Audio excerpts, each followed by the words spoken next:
next session, Electrifying Michigan, Navigating the EV Journey for Educators, Industry, and Consumers, presented by Washtenaw Community College.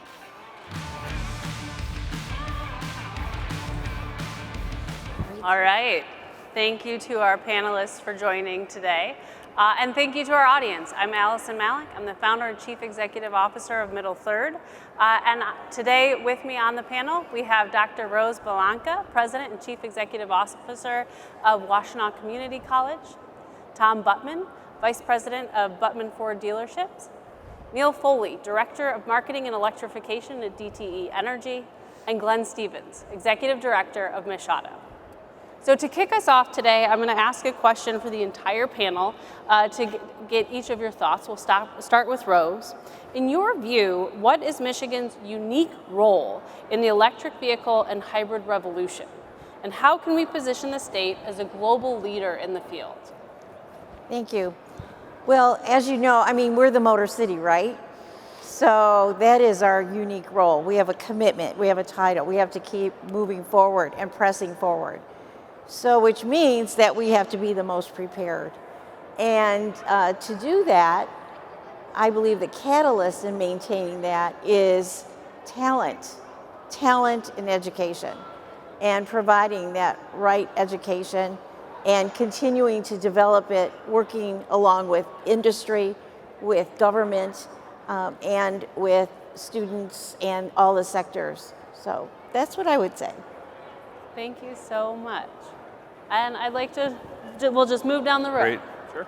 So I would say the exact same thing, history. So the history that we have in Michigan as a whole, when it comes to design and innovation, is what we need to look back on and utilize for the future. We have a lot of young people in our society that maybe don't know what Michigan has been able to accomplish as a state. And it not only is in the automotive sector, but it's even in, say design like furniture design. Herman Miller is a great example. And that company continues to innovate when it comes to different sectors that actually coincide with automotive. But really that's what we need to do, is help kids, young people, to know why it's so important that they keep that tradition alive and just give them that knowledge. That's what I would say. Yeah, and just to build on that, I think you said it best, we're in the Motor City, right? And so I think that the leaders in this space are going to be those that can form partnerships, constructive partnerships, and those that can innovate. And I think we have a unique opportunity here because of our proximity to the auto industry, proximity to world-class educational institutions, a supportive state. And so we have a very unique opportunity here to form these partnerships and innovate, and that doesn't exist everywhere. And I think for Michigan and Detroit to lead, we need to take advantage of this sort of unique mix we have here today. I'll just pick up on that because I think the unique role is off of the unique ecosystem that we have. Allison, we keep track of the data, but there's 26 OEMs, 96 of the top 100 suppliers in North America, 3 R1 universities, maybe another one coming. We have an unparalleled density of research and development anywhere in the globe, and that gives you a platform to provide that really unique role, and all the things that I just heard are part of that. Excellent, thank you. So now we're going to start with you, Glenn, and work back down the row talking about this transition. So we know that the transition to electric hasn't exactly been smooth. I once heard someone say that we're sort of at the first turn of the lap in a marathon. So what do you see as the biggest challenges and most exciting opportunities we face and will face as we look at this transition to electrification? I'll start with Glenn and we'll go back down the row. Well, I don't think the challenges are ones that we haven't heard, but I do think that the price of the vehicles is something that is going to continue to come down to make it more accessible. The infrastructure, we're behind on the infrastructure. I know we're going to talk more about that, but I really think the biggest thing is mindset and culture. Are we going to be a culture that embraces new technology and wants to be a leader in EVs? Or are we going to be one that says, that's a fad or a phase? Well, it's not a fad or a phase. This is happening globally and we need to be part of it. But consumers need to be educated and people need to be educated about it. So I think that's what we're faced with right now. Yeah, and I think I'll pick up on that infrastructure point again. When we look at what we expect in terms of EV adoption here, just in our service territory in southeast Michigan, we're expecting something like 300,000 vehicles just in the next 4 years. So this isn't long term. And those 300,000 vehicles are going to need something like 240,000 incremental chargers. And that kind of equates to something close to $2 billion of investment. So there's this huge investment challenge. And where do those dollars come from? Some of them get taken by the consumer who's adopting the EV or the fleet that's transitioning to electric vehicles. But there's also a huge investment needed into public charging, on-route charging, things like that. And where that investment comes from is a challenge we're going to have to tackle together. So I kind of see that need for investment being again, a challenge we have to overcome. Just to go back to kind of mindset and the people that are adopting this, it's not just the consumers. So that's what we have to remember, is that in my position at the dealer level, a lot of it has to coincide with what WCC is doing, is training the next generation of technicians, the next generation of advisors, the people that love automobiles and want to see them stay on the road, because that is something that is changing so quickly. And we have this turnover, and we have actually a lack of technicians right now. And so you have these seasoned technicians that don't really want to learn that much about EVs. They've already gone through a lot of changes with automobiles when it comes to connectivity, when it comes to them already being essentially rolling computers. So this next generation is going to be so important to adopt and want to fix these cars. So that's what I think is the biggest hurdle, but also opportunity for the next generation, is that those people that do come in and say, hey, I've had this training at, say, WCC or Ann Arbor Public Schools or any of these different institutions, them saying, oh, I do have an opportunity to differentiate myself and be successful. Thank you. Well, I agree with my colleagues. Backing it up just a little bit, I think the biggest obstacle is fear. Fear. I heard a consumer saying yesterday when at work, I would never get an electric vehicle because I have to drive 200 miles. What if? And not understanding how it actually works and what's available. So I say fear. And as far as awareness, I think awareness. So we may be able to provide the training, and it's so good to see students here. We can provide training, but if students at the high school level or whatever, if they're not aware of how the auto is changing, how the industry changes, if you're not aware, you have no idea where to plug into this. So you might be willing to learn, but we have to make sure that we keep your advisors involved. Your counselors need to understand it. Have training for your teachers. Your parents need to learn more about it to see that this is a changing industry and it's so rich with opportunity. So in addition to what you've said, I do think it's fear of change, fear of the unknown, and working on the awareness. I just wanted to add one thing. I talked about the consumers. We can't have our political leaders be obstacles. Yes, the consumers and the markets are going to make the decisions, and people should have that. But when we have political leaders out being anti-EV or anti-technology or anti-progress, that's not going to do us any good. I heard Mayor Duggan yesterday speak about how we're going to have new chargers in Detroit in the next year. He made a big commitment yesterday, and I was really enthused by what I heard from him.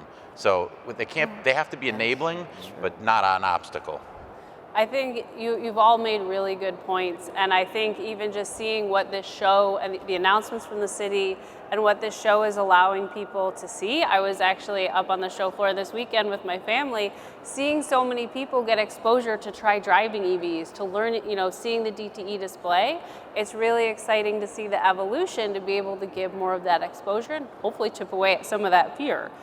So now we're going to move into some deep dive questions, and I realize I didn't say at the top, I have some prepared questions. We'll continue through those. We're saving the last 10 minutes for questions from the audience. So as you hear us talk, if you think of something that you want to make sure you ask, we've got about 20 more minutes, and then I'll let you guys know when your opportunity comes up to head up to the microphone.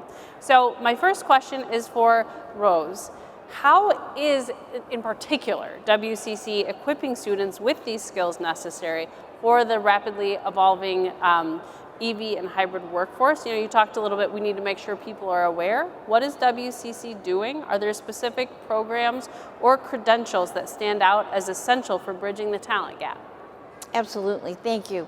Well, Washtenaw Community College has chosen this area as a strength, a priority for our college. And we made that commitment in 2014.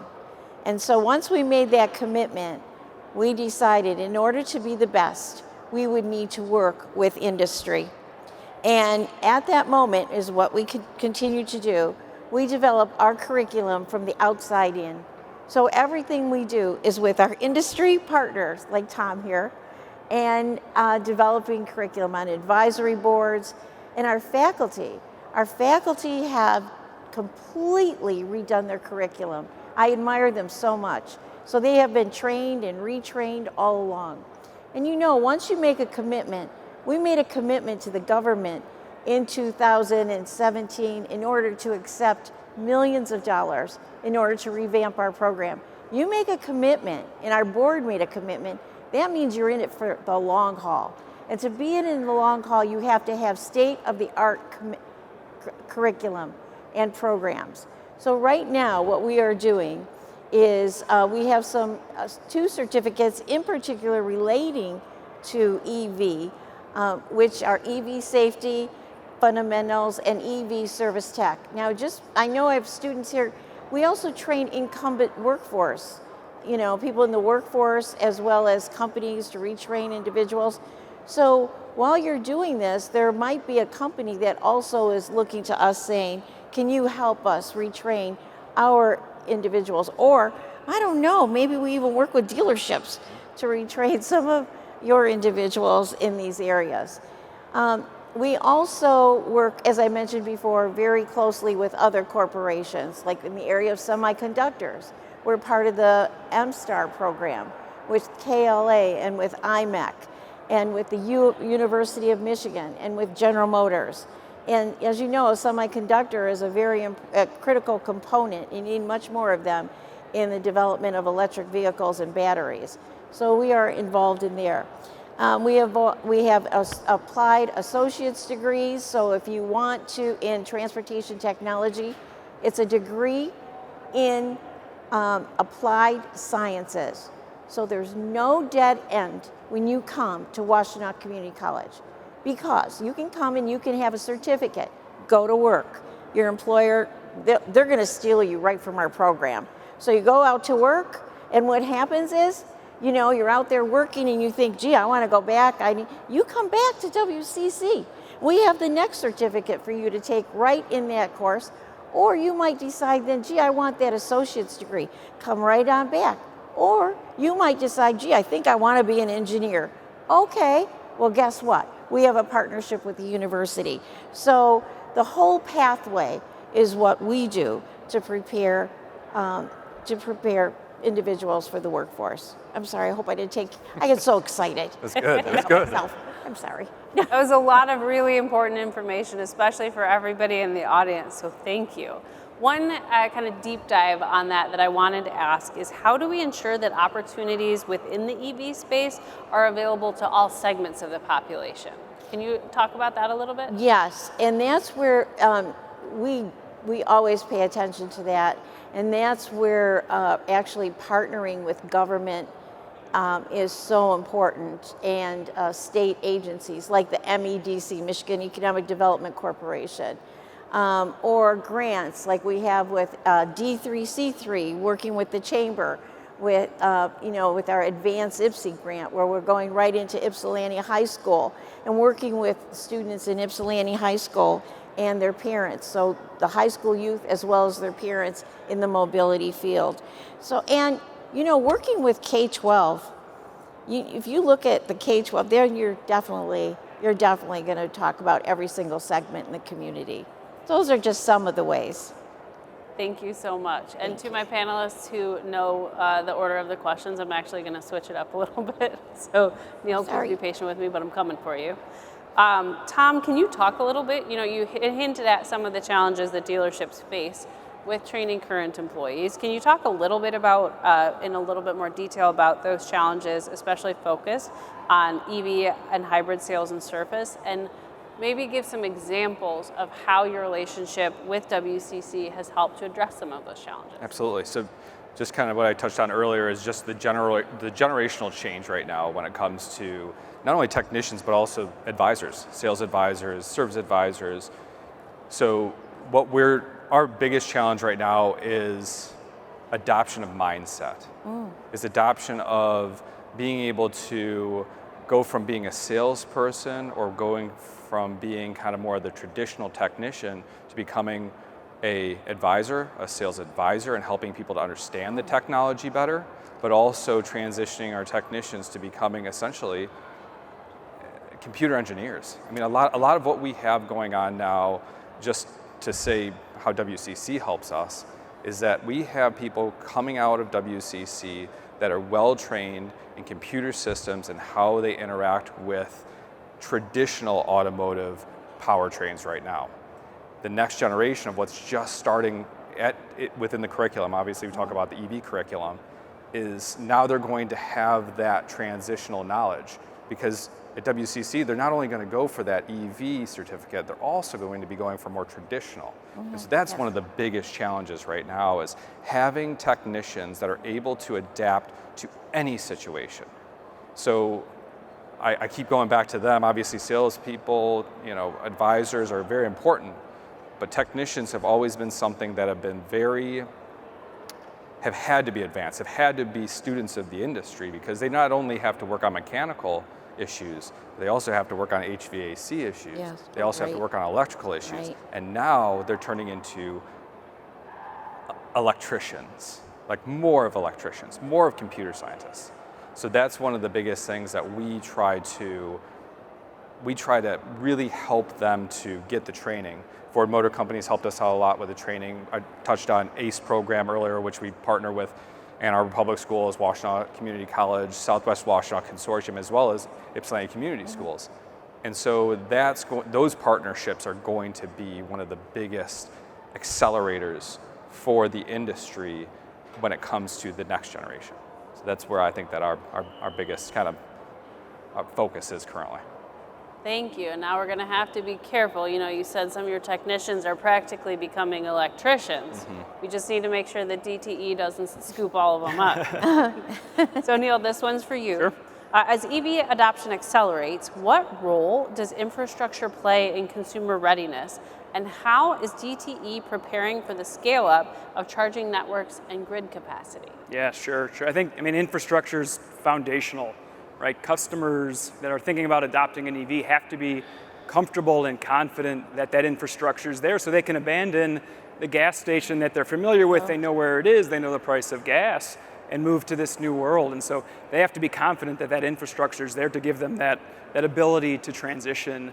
When I think about what we're doing here at DTE, I'll break it into kind of two different buckets. The first is preparing our grid, our infrastructure for the increase in electric vehicles. That's one. And then the second is thinking through how do we incentivize the efficient use of that infrastructure and our grid to sort of keep costs down for all consumers. And so on the first, as we think about how are we preparing our grid, we undertake very detailed forecasting. We look at public sources, we look at our own internal models to get a really good forecast of what do we think the electric vehicle adoption will be in our service territory, and where do we think it'll be.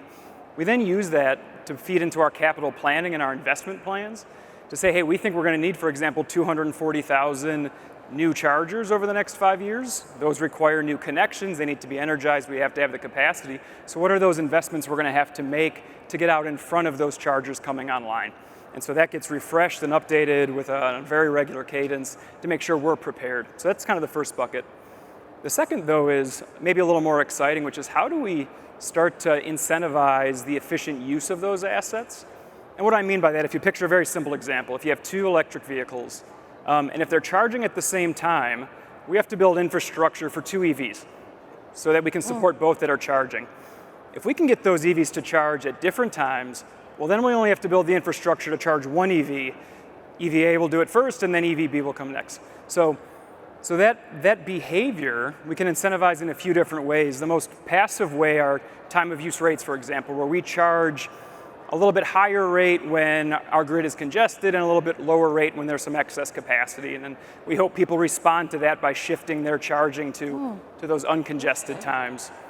We're also piloting managed charging, so where we, as DTE, get some level of control over when an EV charges, and then kind of pay those customers and compensate those customers for our ability to kind of shift their charging around. And then to even take it to a more further extreme, one of the things we're just starting to pilot and get into is not only how do we get EVs to sort of use our infrastructure efficiently, but how can we use electric vehicles to actually help our grid and relieve congestion where it exists. And then we start getting into vehicle-to-grid capabilities, and how do we manage that in a safe way? How do we aggregate load? How do we direct electric vehicles, batteries to use on our grid in the right place, and kind of how do we compensate owners for that privilege? So again, we're doing all these things at the same time, and we're doing it at the right time now, and we're still somewhat early, and adoption is still relatively low, and this will really prepare us for sort of the influx of EVs we're expecting. I love the idea of bidirectional charging. It's just so awesome to think about how your car can also power your house, and just kind of the freedom that gives an individual is really, really cool. Yep, agreed. The future is here. So we've talked a little bit about, the skills that we need. We've talked a little bit about the infrastructure we need. Let's talk about the supply chain that we need. So Glenn, what does Michigan's EV and hybrid supply chain look like today? And what are the most significant gaps or opportunities for growth? Especially, like you said, as the price of the final vehicle is starting to come down. Well, I'll try to make this brief because the supply chain is very complex. So in Michigan, there's 12 assembly plants, and there's 26 assembly plants in adjacent states. So there's a lot going on here. Some of those assembly plants make EVs, a lot of them make hybrids, some of them make just ICE engines right now. But what we've seen is a kind of a very difficult path for suppliers to navigate for two reasons. One is demand has been very uneven. And a lot of companies, the big companies, are asking the small companies to tool up, build capacity that has not come. So that puts a financial strain on the current supplier system. But you also have to be looking, where's this thing going? Where do I take my business? So we're seeing companies that are looking forward and how do we make this adjustment. We're seeing other companies that are deciding to ride out the old days. That's very perilous in my opinion. But we are seeing new suppliers. And so we're seeing everything from charging companies to cell manufacturers to pack manufacturers to chemistry companies, testing facilities. So this thing is changing so fast, it's unbelievable. And it's really dynamic, it's very exciting, and I do think it's happening in Michigan and the upper Midwest because of this density. There are other pockets of manufacturing around North America, but I'm really encouraged by where I see traditional suppliers preparing for the future and new companies coming into the ecosystem. I love it. Are there any that you would give a shout out that our crowd should watch out for, especially as they're thinking about careers and training?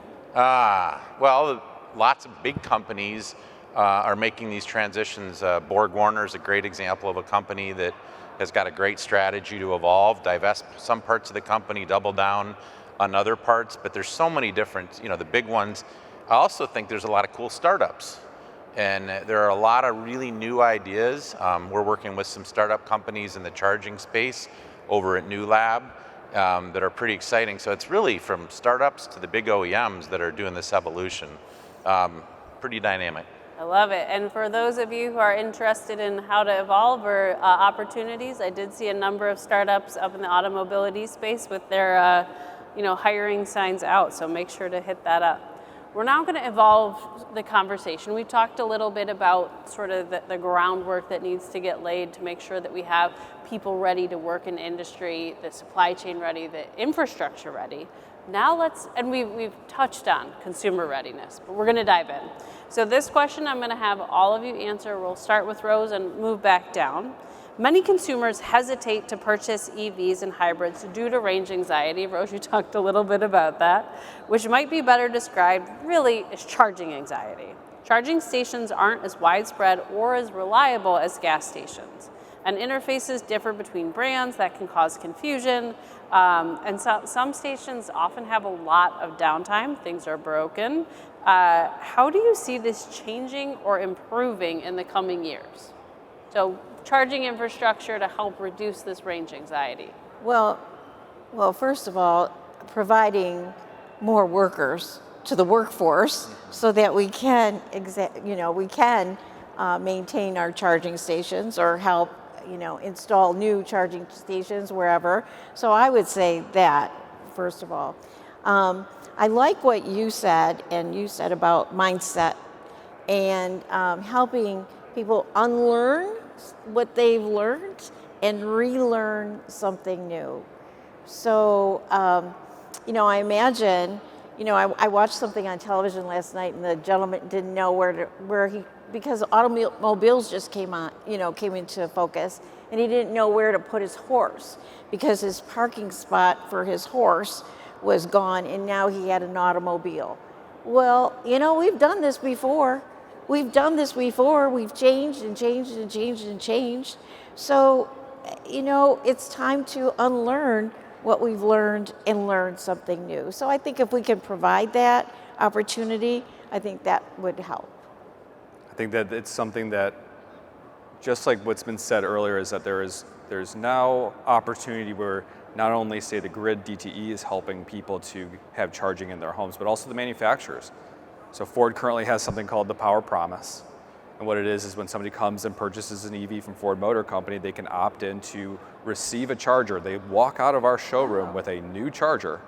They also get information to talk with a company called Qmerit. Qmerit helps to find a local installer for them. One of the local installers that we've used in the past is State Electric, great company. And they make it so that there's less anxiety when it comes to understanding the process of installing a charger at your home, the cost, taking on some of that cost to the manufacturer.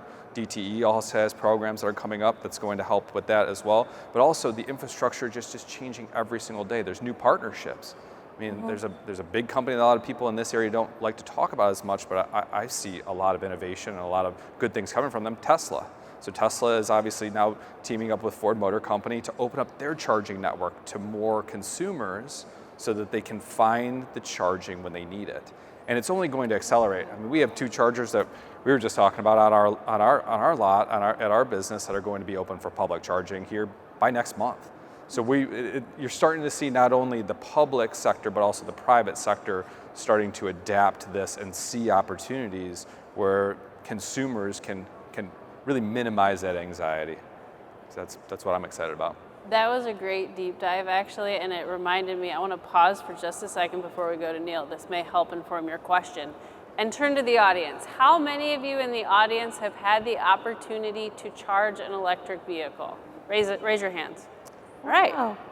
I'm going to go with, at best, 30%. So I feel like Tom, you just gave a really good overview of some of the considerations when you buy a new car. Neil, especially knowing that many in our audience haven't charged an electric vehicle before, can you talk through a little bit what you see the opportunities for improving charging access to look like? Yeah, sure. And to pick up on this idea of a mindset, I think really education and awareness can be very powerful to sort of start to demystify this fear of range anxiety.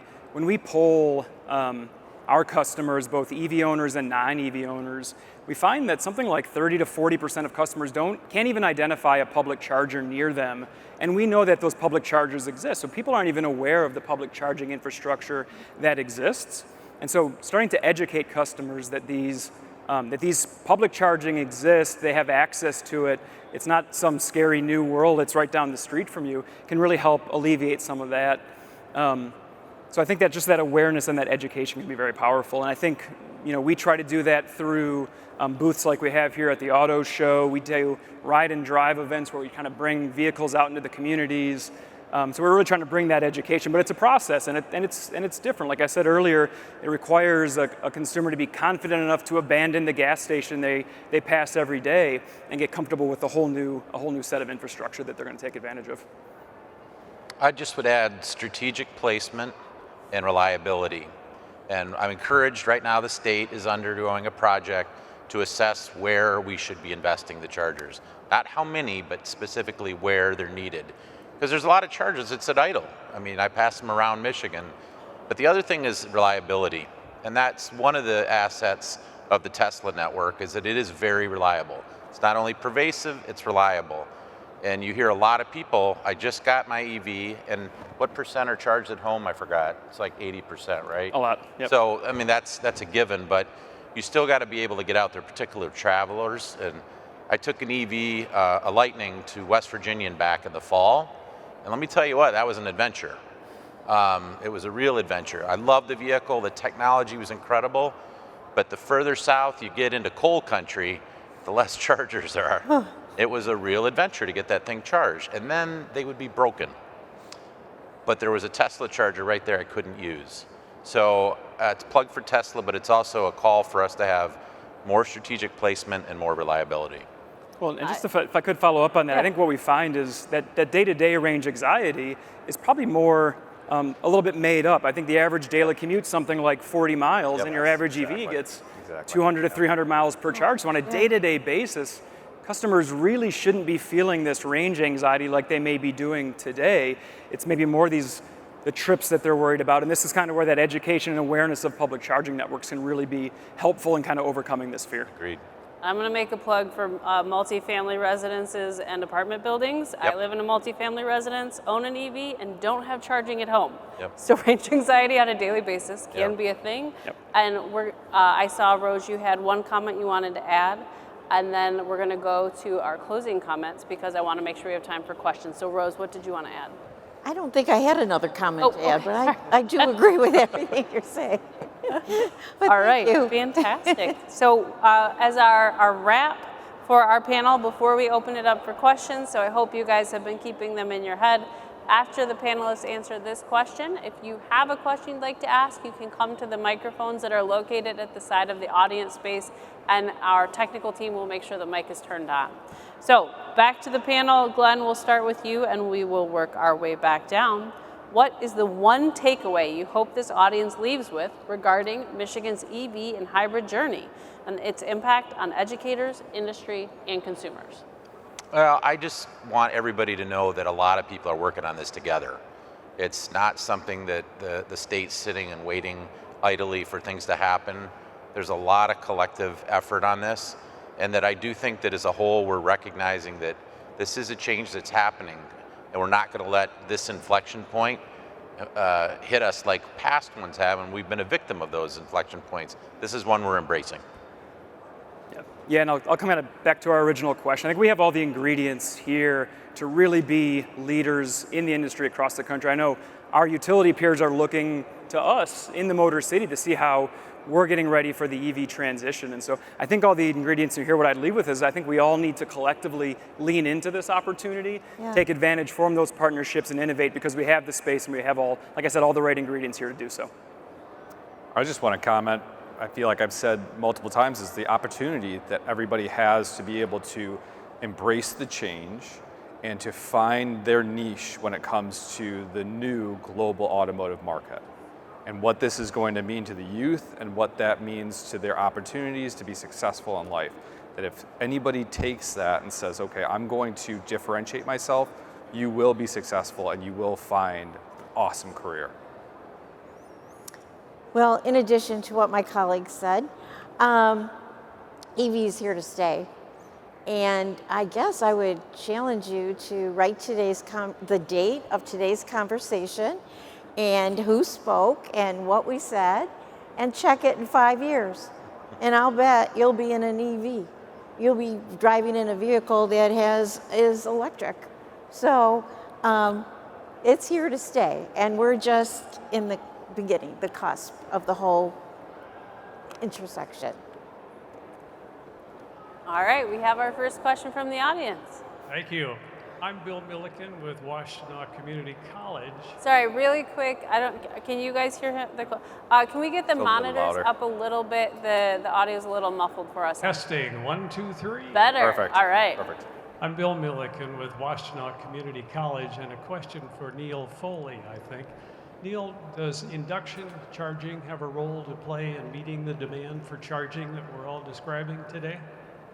Yeah, I mean, I don't think we're at a place where we should be saying no to any idea at this point, right? I think the Sorry, really quick, can you define for the audience what induction charging is? I would think about it as kind of maybe wireless charging would be kind of the simplest way to describe it. And I think, yeah, I mean, I think that's a technology that's emerging. And like I said, I wouldn't discount any technology yet. I know there's pilots. It's not something we're necessarily looking at yet in terms of our offerings, but like I said, I don't think we should be saying no to any type of innovation at this point, and we got to see kind of what the winners are. We need to partner and test and really kind of pilot as much as we can to really understand kind of what does the future look like and how do we best serve all the EVs that are coming on.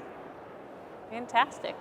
Thank you for that question. Any other questions from the audience? If not, I'll kick it back because I still have a list. There you go. All right, we've got another one coming up. Hello, my name is Devin Traylor with Ann Arbor Public Schools. Can you get your mouth a little bit closer to the microphone so we can make sure? Sorry, you're going to have to slouch. My name is Devin Traylor with Ann Arbor Public Schools, and I'm a senior. And I was wondering, this question is for Mr. Dr. Rose is good, Dr. Rose. Dr. Rose. I was wondering, if I were to come to Washington, how much would it cost for me to obtain one of the EV certificates, and what can I, if I were to take that and get a job with it, what can I expect to be getting paid? Okay, that's a very good question. Right now, this is a very good opportunity for you to come to Washtenaw because we have the Community College Promise. And since you are graduating from high school, if you go full-time at a community college, your tuition is free. So what a magnificent opportunity. As far as your income levels, that's what you asked, right? I'm not sure. I'm gonna do something that presidents can do. So Al, what would you say a starting income level might be? He's the head of transportation. Talk to him at Washtenaw Community College.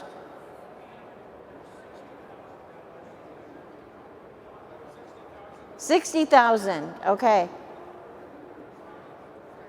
And that's just the beginning. And you can keep coming back.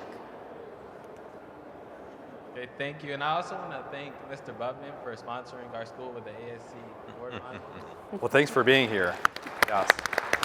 I could talk about that question a little bit as well. Oh, go ahead, would you? Just to kind Please. of get a little bit more granular and a little bit more information. So yes, coming out of WCC, being somebody that comes out with your ASC your ASC technician accreditation, it's something that you should see somewhere around the $60,000 point is really good. But I'll tell you that some of our more senior level EV technicians are making upwards of $160,000 a year.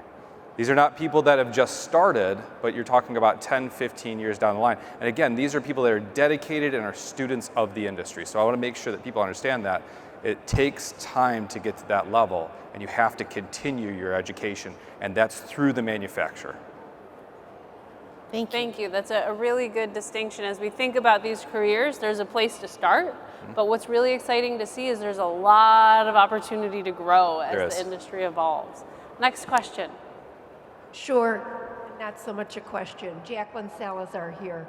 So I just want to say for the students in the group, and directly to your question about tuition, to let folks know that both your federal government and your state government want you as young talent to stay in the state, and we're doing all kinds of things to keep that talent here in Michigan. And one of the things is a federal grant opportunity for careers in the mobility space, where we are allocating between $3,000 and $5,000 in tuition dollars for 10 different career profiles that fall within the mobility space. And then additionally, the state of Michigan has dollars available in the same 10 career profiles. So when you talk about stacking credentials, you can also stack grants. You think of like the Michigan, Michigan grants that are available when you go and talk to people in financial aid. These are additional dollars available on top of that. that will afford you up to $10,000 just in tuition in those career profiles. So just a plug, and it's GEM, Global Epicenter of Mobility. Any information, you can email us at gem@semca.org, and we'd be happy to share that kind of information with you. That's really good. Thank you Thanks so for much. allowing me to That's good. plug Ann for his question. That was a great plug and a really good point to make. There's lots of great resources with the Community College Promise, but there's also a lot of great resources as you continue your career. If you want to get into engineering, there's transfer opportunities and lots of grants and scholarship opportunities as well. We have time for 1 to 2 more questions if there's any from the audience. If not, I'll pop it back to my list because I started to tee one up. So when I admitted to living in a multifamily building with an EV and no charging, it was on purpose because there are people for whom access to charging can be a little bit more difficult. So I'm going to move back into that question that I had teed up for you, Neil. Yep. What steps are being taken to educate consumers about EV safety, charging solutions, and affordability, particularly for underserved communities, people that are in rental homes where they can't make the decision to update their panel, things like that? Yeah, sure. I'll take that in a couple steps. I think in terms of education and outreach, we do think that utilities, not just us, but all utilities do have a good opportunity and maybe bordering on a responsibility to educate customers, just given that we are the new kind of fuel suppliers of electric vehicles. And so, we do a few different things to educate. We have a lot of online materials, including a virtual showroom where customers can go in and compare EVs across brands. Like I said, we do ride and drive events where we go into communities like Detroit or Ann Arbor and really kind of just open ourselves up to the community, let them test drive, ask their questions about charging, about EVs, about costs.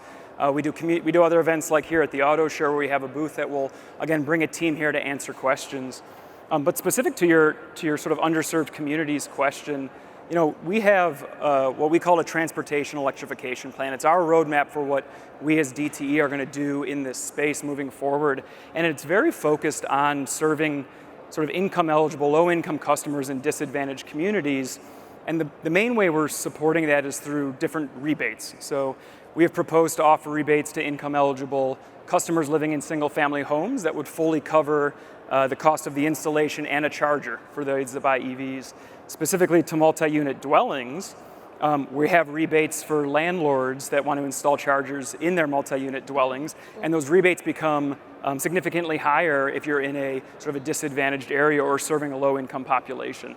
And so we're trying to reach out and support sort of exactly the issue you're bringing up, which is it's tough for a landlord's not going to want to invest $100,000 in a charger if they're not sure that there's going to be a return for them. And so we're trying to ease that transition by offering these rebates.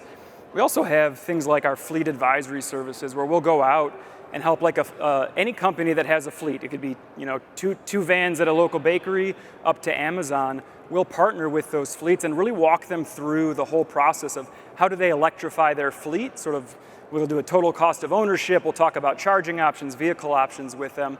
And so again, we're trying to bring ourselves out into the community because we are well positioned to talk about sort of the electric portion of electric vehicle. Great. And for our audience, I'll get one moment. The $100,000, I'm going to clarify, is for a multi-family dwelling? Yes. Not a single-family home. Much cheaper Not a for single-family, home. that's right. Please do not let that give anyone heartburn. Glenn. No, I just want to, and I love the work that you're doing, and you have some partner companies that you do that with, like Walker Miller Energy.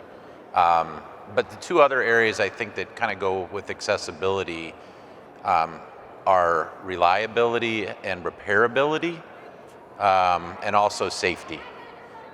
We have a lot of fire departments, for example, that have to learn and train on these, and we're doing a lot of good work there.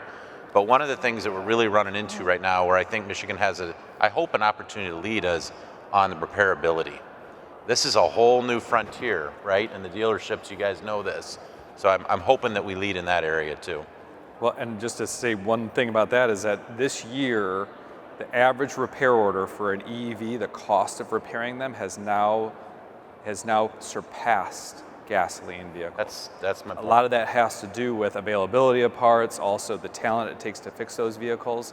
Compensation is higher. That's a very good point. So we've got 40 seconds left. Are there specific opportunities that you guys see either for activity in the supply chain or at the dealership focused on repairability that for our auto people in the audience, we should be flagging? I'm an entrepreneur, so I can't help it. I hear problems and I see business opportunity. Well, I think the state has done a great job. The Office of Future Mobility and Electrification, we talked just about Justine earlier. I think these are some areas where the state can say, maybe we invest in some pilots to help solve some problems. If Michigan leads in design um, and manufacturing of vehicles, we should lead in those areas too. Anything to add? Absolutely. I mean, there's still issues when it comes to the availability of components to repair these vehicles because they are so new and there is less of them in the market. So that is definitely something that we are focused on as well, as how can we work with Ford Motor Company to make sure that these early adopters have good experiences with EVs. Yeah, great point. Fantastic. Well, I would like to thank all of you, as well as our host, Washtenaw Community College. I hope you all have enjoyed the panel, and if you want to learn more, I want to remind you that you can visit the Washtenaw Community College booth up in spot 107 upstairs, just over here. It's a great opportunity to continue the conversation with WCC faculty and staff, learn more about the programs, and explore what WCC has to offer. While you're there, don't miss a chance to check out their featured vehicle, the F-150 Lightning and Mustang Mach-E. Awesome. Look forward to seeing you all up at the booth. Thank you so much for your time today. Thank you. You were great. Thank you. Thank you. Great.